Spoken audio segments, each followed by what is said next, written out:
B12 हमारे शरीर के लिए बहुत ही महत्वपूर्ण पोषक तत्व है। विटामिन B12 की कमी से कई सारी समस्याएं होती हैं, जैसे हमारी याददाश्त कमज़ोर हो जाती है, हाथों पैरों में झुंझुनाहट होती है, जोड़ों में दर्द होता है, कमज़ोरी आती है, चलने फिरने में दोस्तों समस्याएं आती हैं, थकावट जल्दी से आ जाती है। और दोस्तों सबसे बड़ा ये बुढ़ापे में विटामिन B12 बहुत ज़रूरी होता है। तो दोस्तों आज के वीडियो में 6 ऐसे चीज़ों के बारे में हम बात करेंगे। अगर आप इन 6 चीज़ों को अपने डेली रूटीन में शामिल करते हैं तो आपके शरीर में कभी विटामिन B12 की कमी नहीं होगी। तो दोस्तों वो 6 चीज़ें कौन सी हैं, कब लेना है, कितनी मात्रा में लेना है, इससे संबंधित जानकारी आज के वीडियो में शेयर करेंगे। इससे पहले थोड़ी सी दोस्तों नॉलेज डाल देते हैं। अगर आपको हमेशा स्वस्थ और निरोग रहना है तो बाहर की जितनी भी चीज़ें हैं इन्हें खाना आप छोड़ दीजिए, क्योंकि आज के समय में बाहर की चीज़ें खाने से ही हमारा शरीर बीमार पड़ रहा है। चाहे वो घर की हो दोस्तों, चाहे वो बहुत बड़े होटल की बनी हो, चाहे बहुत बड़ी फैक्ट्री में बनी हो। दोस्तों वो सारी चीज़ें अगर मीठी है तो चीनी, मैदा, रिफाइन या पामोलिन में तेल में बना है। अगर वो तीखी चीज़ है तो दोस्तों चीनी के स्थान पर नमक या लाल मिर्च का प्रयोग किया गया है, इसके अलावा कुछ नहीं है। बस अलग अलग शेप, अलग अलग तरह की चीज़ें बनाई जाती है, लेकिन बनती इन्हीं 3 चीज़ों से है। इसलिए दोस्तों इन चीज़ों को खाना आज से अभी से छोड़ देंगे तो आपका शरीर हमेशा स्वस्थ और निरोग रहेगा। हमें डेली 2 घंटे का समय निकालना चाहिए। योगा, प्राणायाम, मेडिटेशन करिए, जिम जाइए, साइकिलिंग करिए, जो करना करिए, करना चाहिए अपने शरीर में स्फूर्ति बनाए रखने के लिए। इसके अलावा इसके अलावा दोस्तों हमें टेंशन मुक्त रहना है, चिंता बिल्कुल नहीं करना है। चिंता चिता के समान है और अपने शरीर के वात पित्त कफ को जानना बहुत ज़रूरी है। वात पित्त कफ क्या होता है, वात पित्त कफ बढ़ने से क्या होता है, वात पित्त कफ को बढ़ाने वाली कौन कौन सी चीज़ें हैं। जिस दिन आप इसके बारे में जान जाएंगे उसी दिन दोस्तों आप स्वस्थ और निरोग रहेंगे। तो दोस्तों वात पित्त कफ से संबंधित चैनल पर बहुत सारी वीडियो पड़ी है, आप उसे सुन सकते हैं, वात पित्त कफ के बारे में जान सकते हैं, वात पित्त कफ को मैनेज कर सकते हैं, आप अपने आपको स्वस्थ और निरोग रख सकते हैं। ये तो दोस्तों जानकारी थी जो सबको जानना बहुत ज़रूरी है। अब चलिए हम जान लेते हैं उन 6 चीज़ों के बारे में, उन्हें कब लेना है, कितनी मात्रा में लेना है और दोस्तों कैसे प्रयोग करना है। दोस्तों सबसे पहले तो आप जान लीजिए जितनी भी हरी साग सब्जियां हैं, ताज़े मौसमी फल हमें अपने डेली रूटीन में शामिल करना चाहिए।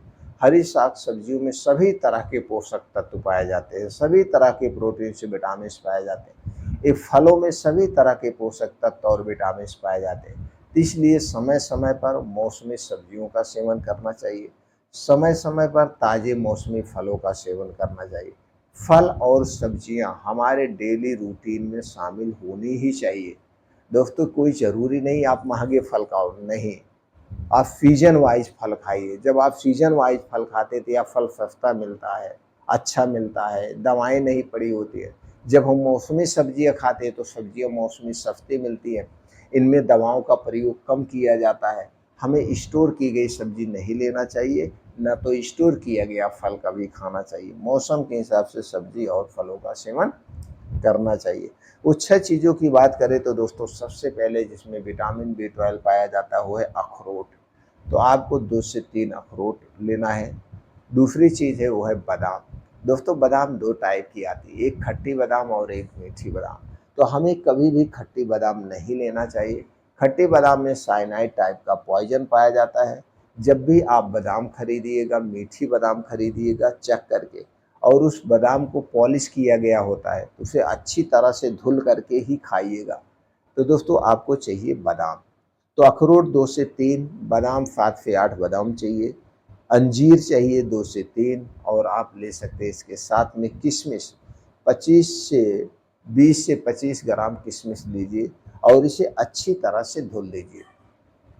ऐसे अच्छी तरह से धुलने के बाद इसे रात को भिगो दीजिए, और रात को जब आप भिगोइएगा तो दोस्तों अखरोट अखरोट, अंजीर और किशमिश इसे अलग बर्तन में भिगोना है, और दोस्तों ये जो आपका बादाम है, बादाम को अलग बर्तन में भिगोना है। क्योंकि जो आप किशमिश, अंजीर, अखरोट का पानी है, आप इसे पानी को पी सकते हैं, बादाम वाला पानी हमें नहीं पीना है। तो दोस्तों ये 2 बर्तन में भिगोने के बाद सुबह जो अंजीर वाला पानी है, किशमिश वाला, इसे आप पी करके बाकी जो चारों चीज़ें हैं सबको बैठ के आराम से चबा-चबा के खा जाना है। रोज़ सुबह खाली पेट ही खाने से ज़्यादा फ़ायदा करता है। अगर आपको बहुत ज़्यादा गैस, कब्ज़, एसिडिटी बनती है तो दिन में कभी भी खा सकते हैं जब आपको अच्छी सी भूख लगी हो, लेकिन भिगो करके ही खाना है। तो इस तरह से खाएँगे। खाने से पहले और इसे खाने के 2 ढाई घंटे बाद तक हमें कुछ नहीं खाना-पीना चाहिए, जिससे सही ढंग से डाइजेस्ट हो जाए। इस चीज़ को आपको ध्यान देना है। और दूसरी चीज़ की बात करें तो जो बीन्स हैं, बीन्स में विटामिन बी 12 सबसे ज़्यादा पाया जाता है।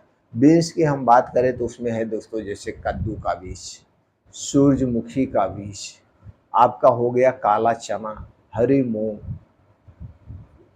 हरी मूँग, इन बीन्स को आप लीजिए, अच्छी तरह से धुल लीजिए। अब कितना खाना है, जैसे आपका पाचन तंत्र हो, 100 ग्राम से 150 ग्राम, ये सबको मिला करके जिसमें दोस्तों आपका चना ज़्यादा होगा, कद्दू का बीज सिर्फ 1 चम्मच होगा, आपका कद्दू का बीज 1 चम्मच होगा, सूरजमुखी का बीज 1 चम्मच होगा। आप चाहें तो सफ़ेद तिल भी ले सकते हैं, सफ़ेद तिल अगर ले रहे हैं तो 1 चम्मच होगा। आप चाहें तो अलसी का बीज भी ले सकते हैं, अलसी के बीज में omega 3, omega 6, omega 9 fatty acid पाया जाता है, जो हमारे शरीर के लिए सुरक्षा कवच का काम करता है। तो 1 चम्मच अलसी का बीज ले सकते हैं।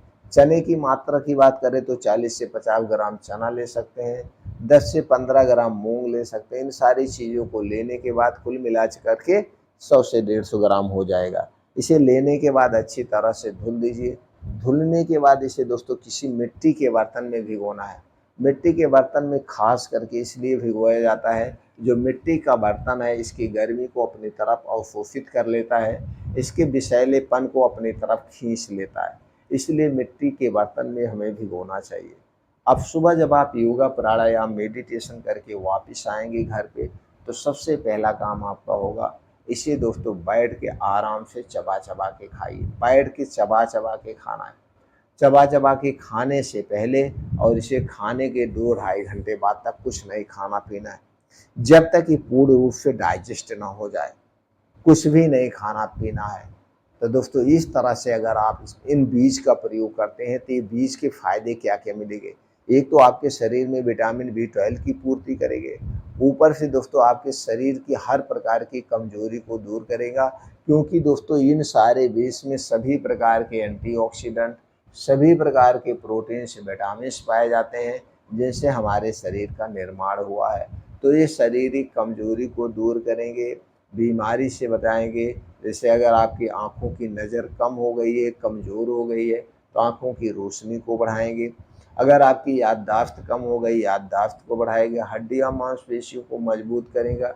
बालों से संबंधित कोई समस्या है, जैसे किसी पोषक तत्व के कारण बाल झड़ रहे हैं, सफ़ेद हो रहे हैं, तो दोस्तों उसे सफ़ेद होने से रोकेगा, उसे झड़ने से रोकेगा।